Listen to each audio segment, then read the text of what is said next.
Mula sa naghatid sa inyo ng Fact on Track at GPS Podcast, ang mga pinakabagong kaganapan sa mundo ng palakasan, inyo matutunghayan dito sa Palakasang Pinoy.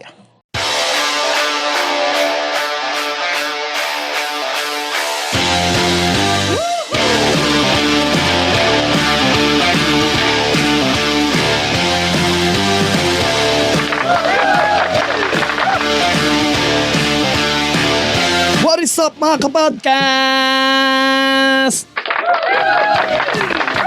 Welcome po sa ating podcast show na kung saan pinag-uusapan natin ang mga best of the best, most unforgettable events and most embarrassing moments sa Philippine sports. Ang P2P, Palakasang Pinoy.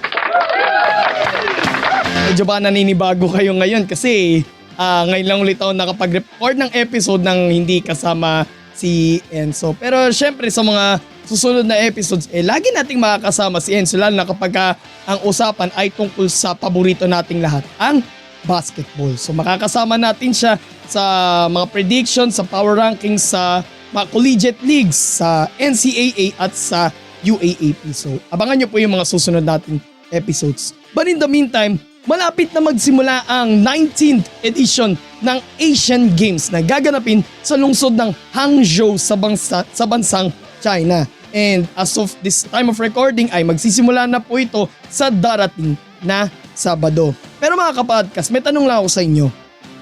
When was the last time na nag-dominate tayo sa Asian sports? Matagal na panahon na, mga siguro higit isang siglo na, di ba? Mga siguro di pa napapanganak yung mga lolo at lola natin. Mga siguro panahon ng mga great grandparents natin, di ba?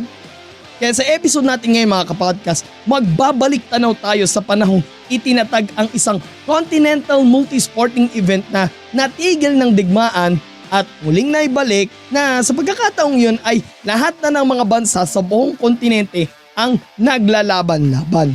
Ito ang istorya ng Far Eastern Championship Games at Asian Games. Pero sa torneyong ito mga kapodcast, sa pangkontinenteng torneyong ito, gaano nga ba ka-powerhouse noon? Gaano nga ba kalakas noon ang Pilipinas? At ano nangyari sa paglipas ng panahon?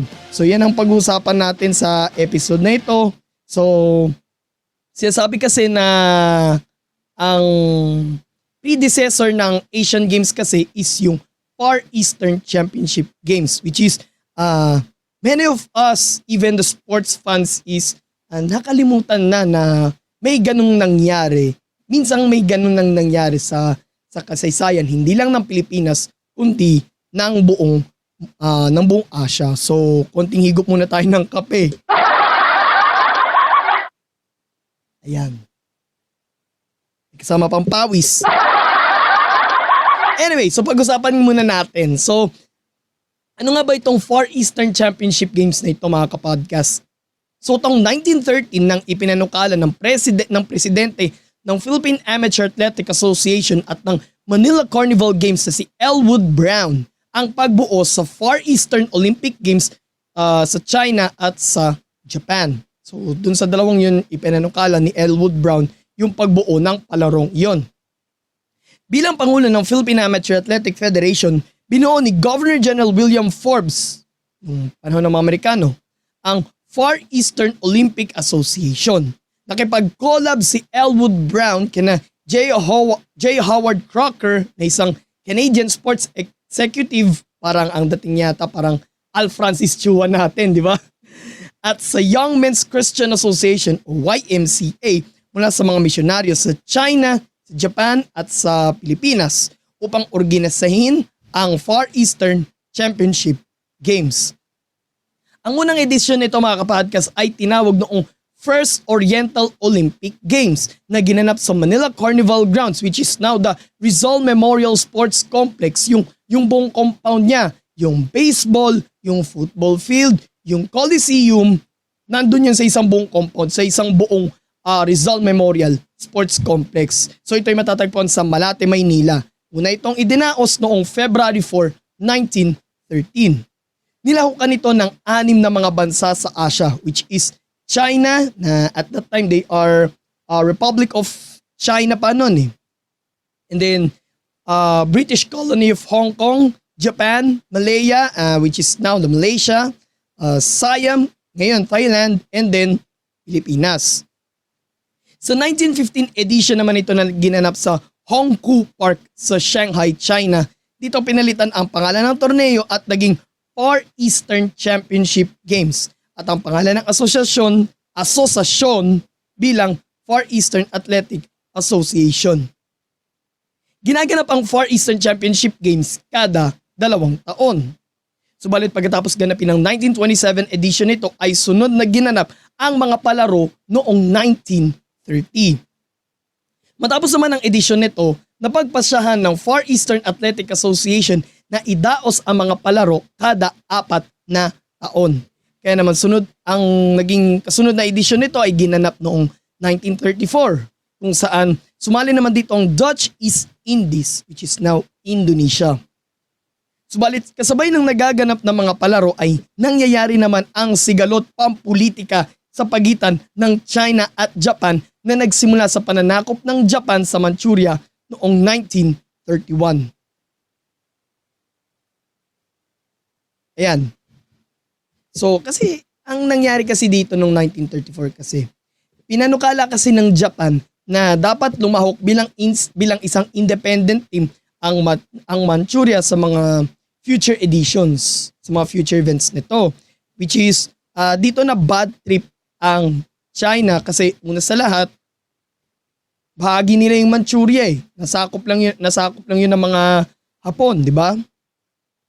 Ang sigalot sa pagitan ng China at Japan ay nauwi sa madugong sagupaan sa Marco Polo Bridge sa Beijing noong July 7 hanggang 9, 1937 at sa naganap na Second Sino-Japanese War.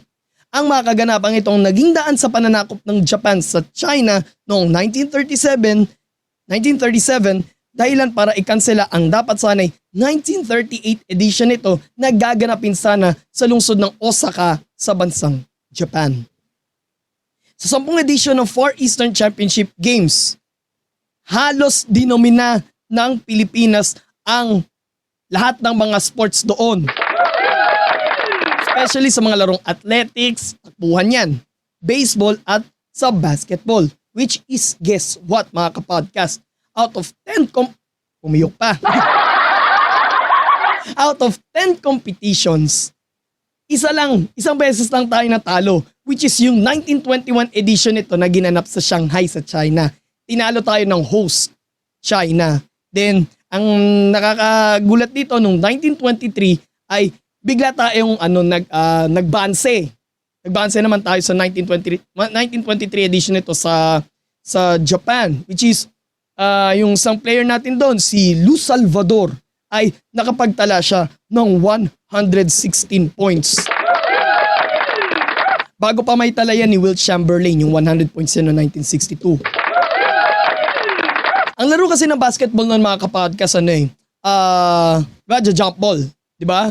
Tapos possession. Pag nakuha ng field goal, jump ball ulit. Ganun laruan ng basketball noon. At saka usually kasi, ang court noon is maputik Malupa siya.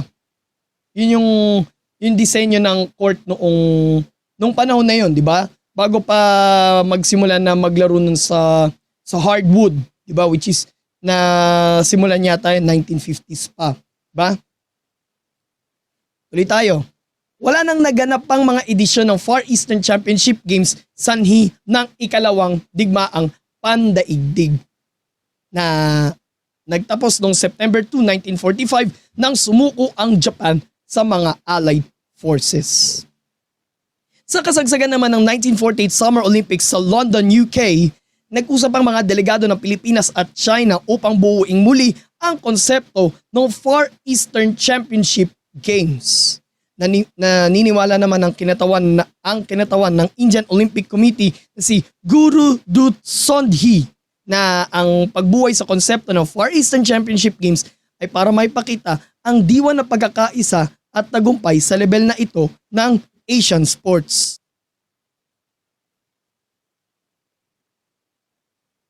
Ayan. Sarap talaga kapag may kasamang kape. Ayan.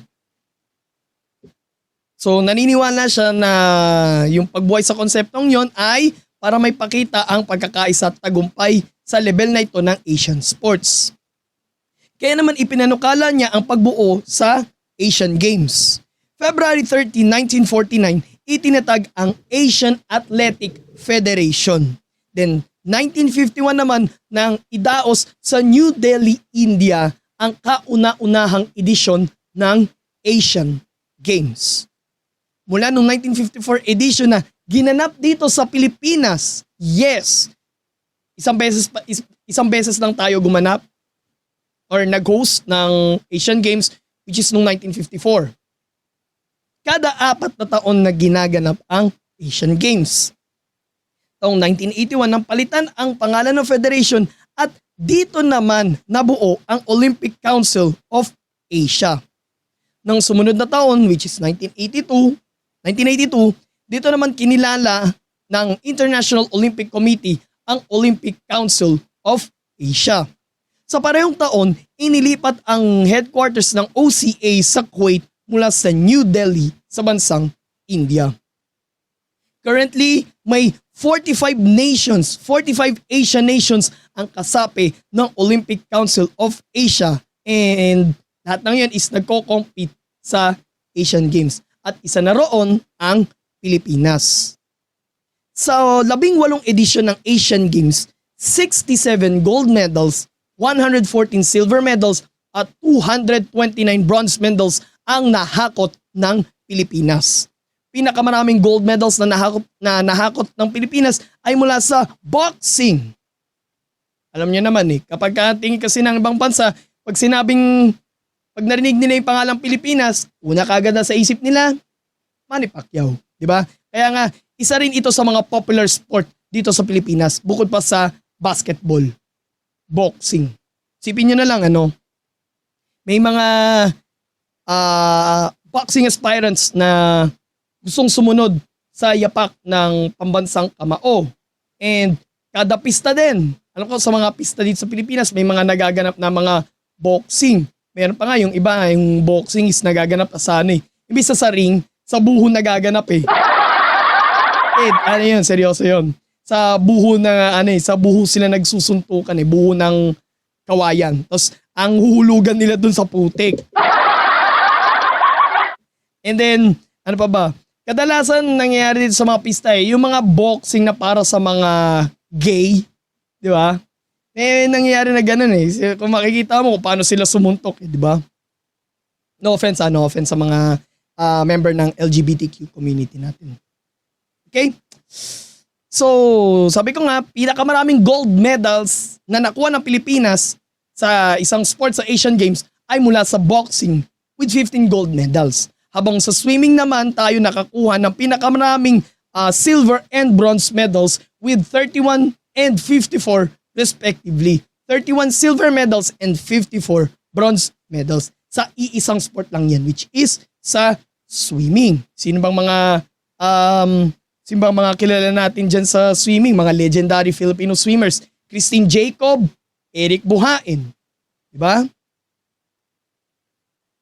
2 beses tayong nagtapos sa pinakamataas na pwesto ang Pilipinas sa medal table ng Asian Games. Noong 1954 at 1958 edition. 1954 dito ginanap yan. Then 1958 sa Tokyo, Japan naman siya ginanap. Which is nagtapos tayo sa ikalawang pwesto. Habang noong 2014 edition naman ito na ginanap sa Incheon, South Korea, nagtapos tayo sa pinakamababang pwesto ng Pilipinas. Parang ito yung lowest finish natin. 22nd place. Okay? Quizmans, yung 2018 edition sa Jakarta, sa Indonesia, pangilan tayo nagtapos nun? 19th place. Pang-19 tayo nagtapos. Okay?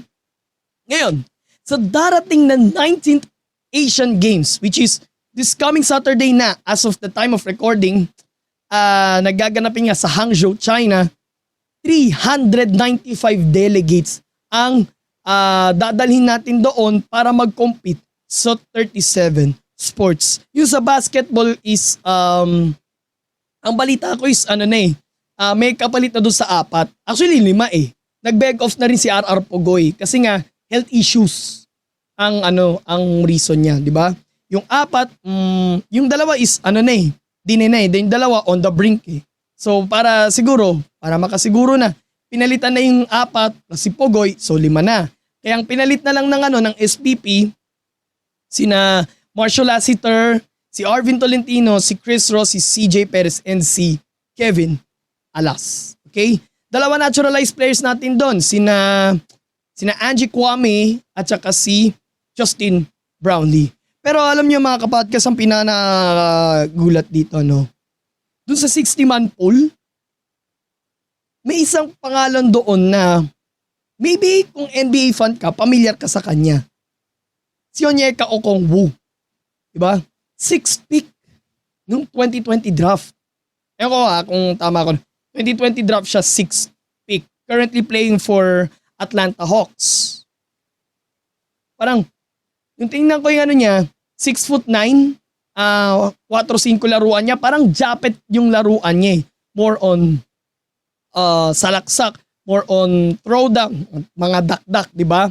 Yung blocks matindi rin. Para nga talaga si Japet Aguilar. Good thing naman is, interesado rin interesado naman si Onyeka Okongwu.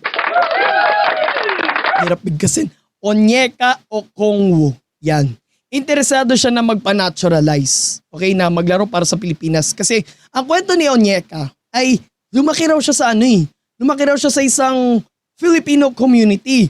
And he had also ties with Alex Cabagnot and the Phil-Am Nation Select. Yung, alam niya na, kung saan nagre-recruit yung mga college teams natin. Pupunta sila doon sa Amerika para mag-recruit ng mga Phil-Am. Tsaka isa pa tingin ko, parang yung kinukuha nila, yung talagang may passport na before mag-16 di ba? Para mangyayari is magiging eligible sila to play for Gilas Pilipinas, di ba? So yun pa lang yung development so far sa Gilas Pilipinas.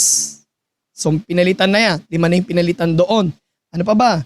3x3, wala pang in-announce kung sino yung mga maglalaro doon. Pero probably baka kukuha siguro yan sa PBA 3x3 or I think siguro yung TNT, yung lineup na lang ng TNT, yung 3x3 team ng TNT, yung isasabak doon. And then, sa football, syempre, Pilipinas maglalaro doon sa women's football sa Asian Games. Okay? And mabigat-bigat din yung yung mga makakalaban nila. Myanmar, Hong Kong, and then Korea Republic. Gilas pala ang mga makakalaban nila is Bahrain, Thailand, and then Jordan. Yung Jordan medyo may kabigatan din yung line-up. Maglalaro yata doon si Rondae Hollis Jefferson. And sana makita ko doon si Dart Tucker sa lineup na yun ng Jordan. Yung Thailand, yung medyo mabigat din ang yung binuo nilang lineup. Puro mga shooters yung nabuo nila doon eh. Pero I think sa lineup naman natin, may mga shooters ka rin naman doon eh. Although wala na sa eksena si Terence Romeo. Meron ka pa rin Arvin Tolentino, meron ka pa rin namang Marshall Lassiter. Sino pa ba mga nando doon? Yung pa lang so far yung mga 3-pointers natin eh. Then mga scorers mo, mga slashers. And sa tingin ko mukhang mag-ibas na sila ng sistema dito eh. Sabi raw, gagamit daw ng triangle offense si Coach Tim Cone eh. Yun ang doon eh. Yun ang sabi doon eh. Then sin pa ba? Boxing, kung saan tayo may pinakamaraming gold medals, nasa natin dyan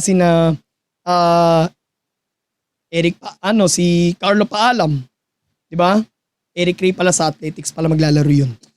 Carlo Paalam, si Nesty Petesio, Irish Magno, Yumir Marshall, maglalaro din dyan. I don't know kung sa weightlifting maglalaro din yata doon si Heidelin Diaz. I don't know Ayun. So yun yung ilan sa mga magko-compete para sa Pilipinas dito sa darating na Asian Games. Yung regarding about sa Gilas Pilipinas, sinabi ko na to nung previous episode na bago nating sabihin na luto yung yung ginagawa na to ng local organizing committee which is yung China, basahin muna natin maiging article. Bakit nga ba hindi pinayagan yung apat? Sina Calvin, si Jason Perkins, si Terence Romeo, at si Mo Tautua. Diba? Yung kay Calvin, tsaka kay Perkins, wala kasi sila sa listahan. Kasi ang nangyari pala, from 60, nagpasa pala ng 37-man pool si Coach Tim Cone, yung SBP. Okay? Which is, hindi rin pala kasama doon yung sana reserve din nila na si Stanley Pringle. Okay? Yun yung parang naging storya doon eh. So, ang mangyari, mapipilitan sila na magbago ng lineup. Okay? Pero sa ngayon, nakapending pa rin yung apela natin doon eh. Diba? And, doon tayo sa tanong na, anong nangyari sa Philippine sports pagdating sa Asian Games sa paglipas ng panahon? Nung mga umpisa kasi ng Asian Games, isa tayo sa malalakas eh. Diba? Marami tayong mga nahakot na mga gold medals eh. Pero, ang tanong dito, bakit hindi na tayo makapagtapos sa mas mataas na pwesto? Top 10. At least top 10 man lang. Makapagtapos tayo doon. So, una kasing unang factor dito is yung level of competition. Bakit nga ba? Kasi, unlike kasi sa Asian Games, mas mabigat mas malaking competition na to kasi hindi lang mga Southeast Asian nations ang makakalaban mo. Kundi buong Asia ng kalaban mo. How much more pa kaya kung Olympics, buong mundo na ang kalaban mo. Ito buong Asia pa lang, di ba? So, malamang siguro, yung sports program ng bawat bansa nag-upgrade, di ba? Magagandang mga sports programs sila lalo yung mga bansang China at Japan. Di ba? So medyo bumibigat din yung competition natin. Pero hindi naman ibig sabihin na hindi naman natin to pinaghahandaan. Pinaghahandaan din naman natin ito. Okay? It's just siguro pagdating natin dun sa level na yun, minsan may pagkakataon na parang nawawala tayo. Okay? Parang napag-iiwanan ba? 'Di ba? Ang kailangan lang kasi dito is pag-tingin pa natin lalo yung mga sports programs natin. Okay? Pangalawa, kulang sa suporta at kulang rin sa popularity. Unahin muna natin syempre yung support. Nung mga una kasi, nung mga nakarang administrasyon kasi ng mga pangulo, parang hindi yata nasasama sa budget yung yung pang-suporta para sa mga atleta natin. Incentives, 'di ba? Allowances. Parang kulang yung pondong binibigay ng gobyerno para sa natin, para sa mga sports programs natin. Unlike magmula nung naupo si former President Rodrigo Duterte, prioritize niya yung natin, yung sports programs natin, 'di ba? Parang dinagdagan pa niya yung yung budget natin, yung budget para sa sports sa Philippine Sports Commission. Okay? And kailan ba nagsimula to? Nagsimula to noong 2016 Rio Olympics eh. Administration na yan, siya na yung nakaupo nun. Then sunod-sunod na yan. SEA Games, Asian Games. Andun nag-host tayo nung SEA Games noong 2019, di ba? Malaking pondo yung inilaan natin doon. And then dun sa mga medalist natin is hindi lang binigyan ng ng prize, kundi dinagdagan pa ng incentives. Parang nagkaroon may inamyendahan din na batas nun eh, na parang magdadagdag sa incentives para sa mga athletes natin na nakakuha ng medal. Depende yan kung ano yung nakuha nila, kung gold, silver, or bronze. Diba? Then popularity, syempre, ang pinaka sa reality kasi ang pinakaabangan lang talaga natin dito sa Asian Games is, alam niyo na, basketball. Diba? Yung volleyball, siguro mga ilan lang din yung mga yung tututok doon, as well as football, pero kapag ibang sport na yan, kahit boxing pa yan, hindi natin masyadong tututukan yan. Kumbaga, parang hindi natin na susuportahan, hindi natin nabibigyan ng suporta yung mga atletang lumalaban para sa bandila ng Pilipinas. 'Di ba? Parang nakakalungkot talaga na sports media natin ang tutok talaga is sa basketball lang kasi nandoon yung kiliti nating mga Pinoy. So syempre, kung magbabrowse ka sa social media, sa Facebook, sa X, sa Instagram, or even sa TikTok, ay makikita mo na talaga. Ang headlines palagi ngayong Asian Games is more on basketball talaga. Although, hindi naman natin hindi natin kinokontra yung sport na yan. Kasi, aminin man natin o hindi, ito talaga yung pinaka-popular na sport natin di ba? Ito talaga. Kaya nga sa P2P, no mga nakarang episodes natin, wag na kayo magtaka, bakit puro basketball yung yung pinag-uusapan natin?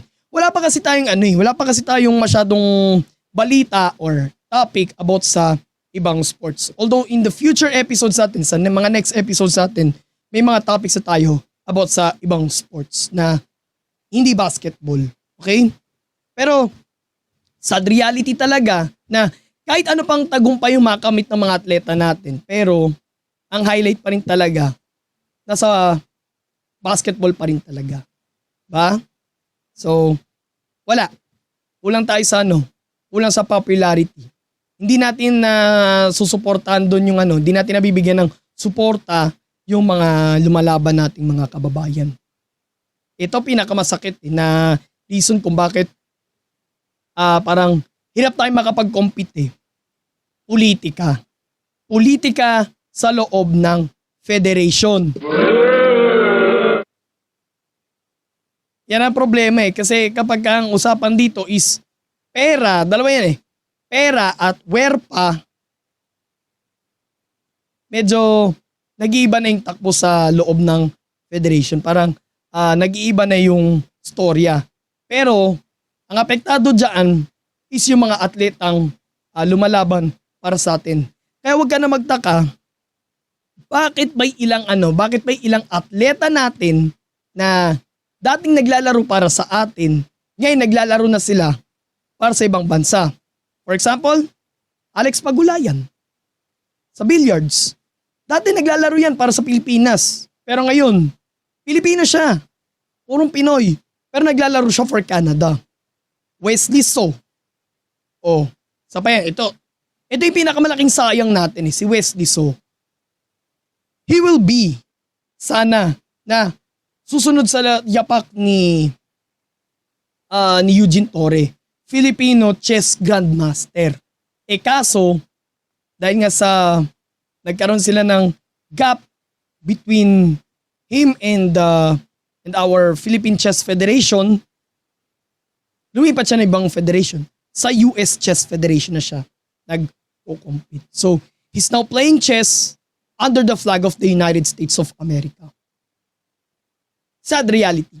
Iba naman kasi parang parang kaya nila pinili yung ibang citizenship rather than Filipino because dual citizen sila Yung iba niligawan because of mas malaking offer. Just like Jaja Santiago. Diba? And ngayon ang latest pala si Maxine Esteban, fencing. She's now playing for Ivory Coast. Diba? Parang ang hinahanap naman niya is mas magandang opportunity and syempre, para kahit paano yung mga maturuan niya rin ng sport na yon yung mga locals doon. Magsilbi siyang inspirasyon sa sport na yon dun sa mga taga dun sa Ivory Coast. Pero para kasi sa sinabi niya, parang pinapahiwating niya, parang may problema din sa federation Diba? Which is, yun ang hindi maganda sa takbo ng sports natin Yun ang parang sisira sa performance ng mga athletes natin. Yung politika sa loob. Buti na lang, naisalba natin si EJ Obiena. Diba? Yung regarding about sa issue nila with the Patafa, ang daming bansa ang naniligaw kay EJ Obiena. But in the end, he's still playing for our flag. He's still playing for the Philippine flag, and guess what? Isa na siya ngayon sa mga top ranks pagdating sa pole vault. Championin, may medalin itong bata natin si EJ Obiena. Ayun. Pero may hindi lang ako nasulat dito sa script na isa pang factor kung bakit hindi tayo makatapos sa mas mataas sa pwesto, parang makaka-apekto to sa performance ng mga atleta natin. Minsan kasi sa kasaysayan ng Pilipinas is may mga political situations na nangyari dito Martial law, which is today as a time of recording, today is the 51st anniversary of the declaration of martial law. Ano pa bang nangyari? People power. Diba? Dalawang people power yun. People power 1, people power 2. Diba? Yun din, nakaka-apekto rin yan sa sa performance ng mga atleta natin kasi syempre, apektado rin sila Parang naisip nila na na habang nagko-compete ako sa bansa, dito sa bansang Pilipinas may nagaganap na hindi maganda di ba? Pero nung araw yun. Ngayon kasi parang masasabi ko na priority na talaga ng gobyerno natin talaga yung yung mga atleta natin So talagang gagawa ng paraan. Dito ako itiwala ako sa gobyerno natin na gagawa talaga ng paraan para masuportahan pa natin lalo yung mga atleta natin. Kasi syempre, mga bayani rin natin mga to. Mga bayani sila ng ating henerasyon.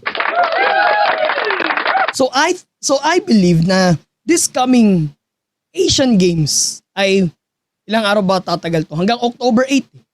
Di ba? Marami tayong mahahakot na medalya dito. Di ba? So, hope na bigyan natin ng suporta yung mga athletes natin na lalaban sa Asian Games. Take note, ang kalaban na nila dito ay buong Asia na. So, best of luck sa mga bayaning atleta natin. Nasa likod nyo kami. Ang suporta ng buong Pilipinas. Ayun lang naman yung yung topic natin. So more episodes coming your way, so please follow us on our social media accounts, Facebook, Instagram, and TikTok, Podcast ni Mans, at mag-subscribe po kayo sa ating YouTube channel, Podcast ni Mans, and don't forget to click the notification bell button. And follow nyo rin pala ang Podcast ni Mans sa Threads. And mapapakinggan nyo po ng libre ang P2P Palakasang Pinoy sa Spotify. Yan ang topic natin about mula sa Far Eastern Championship Games at nagpatuloy sa Asian Games. Na kung saan, minsan sa kasaysayan ng Philippine sports, tayo ang pinakadominante sa buong Asia. Ito po si Mans at ito ang P2P Palakasang Pinoy. God bless everyone. God bless the Philippines. Purihin po ang Panginoon.